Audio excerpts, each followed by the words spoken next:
আসসালামু আলাইকুম। Linux operating সিস্টেমের বাংলা টিউটোরিয়ালে আপনাদের সবাইকে স্বাগতম। তো আজকে আমরা যেটা দেখব, আমরা নর্মালি কমান্ডগুলো লেখার পরে তো একটা রেজাল্ট আসে, তাই না?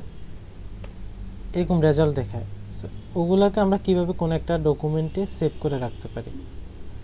সো এলএস দিলে আমরা জানি যে কোনো একটা প্রেজেন্ট ডিরেক্টরিতে থাকে যেসব ফোল্ডার বা ডিরেক্টরি বা ফাইল বলেন, ওগুলোকে আমরা দেখতে পাই। সো আমি চাচ্ছি যে ওই রেজাল্টটা, যে রেজাল্টটা এখানে দেখাইলো কী কী আছে, ওইটা আমি কোনো একটা ডকুমেন্টে সেভ করে রাখবো। তো তার জন্য আমাকে যা করতে হবে, এলএস লিখে স্পেস দিয়ে একটা গ্রেটার দেন সাইন বা রাইটারও কি দিয়ে আমরা যেই ডকুমেন্টে ওটা সেভ করতে চাই সেই ডকুমেন্টের নাম দিতে হবে। সো আমি চাচ্ছি এফএ একাডেমিতে আমি সেভ করব, ঠিক আছে। ইন্টার প্রেস করলাম। এখন যদি আমি এফএ একাডেমি ওপেন করি, তাহলে আমি দেখতে পাচ্ছি যে এখানে যেই রেজাল্টটা আমাকে শো করছে একটু আগে, ওইগুলাই কিন্তু এখানে সেভ হয়েছে।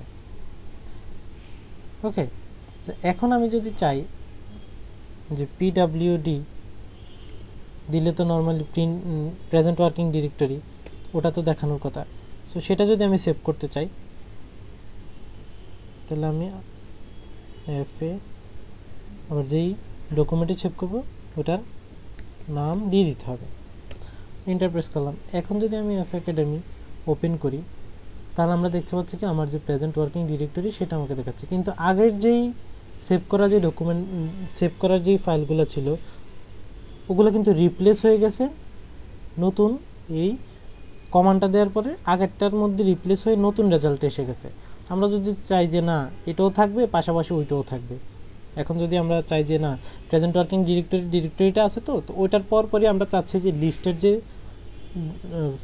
লিস্ট দেওয়ার পরে যেগুলো আসে ওই রেজাল্টও আমরা চাচ্ছি সেভ করে রাখার জন্য। তো আমরা নর্মালি তো একটা রাইটার ইউজ করতাম, এখানে দুইটা রাইটার ইউজ করব। সো আমি স্পেস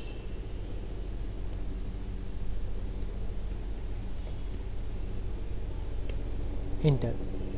এখন আমরা যদি ওপেন করি, দেখেন ওটার পরই কিন্তু আমার নিউর যে রেজাল্ট সেটা সেভ হয়ে গেছে। আগের ক্ষেত্রে কিন্তু সেটা হয় না, আগের ক্ষেত্রে সেটা রিপ্লেস হয়েছিল।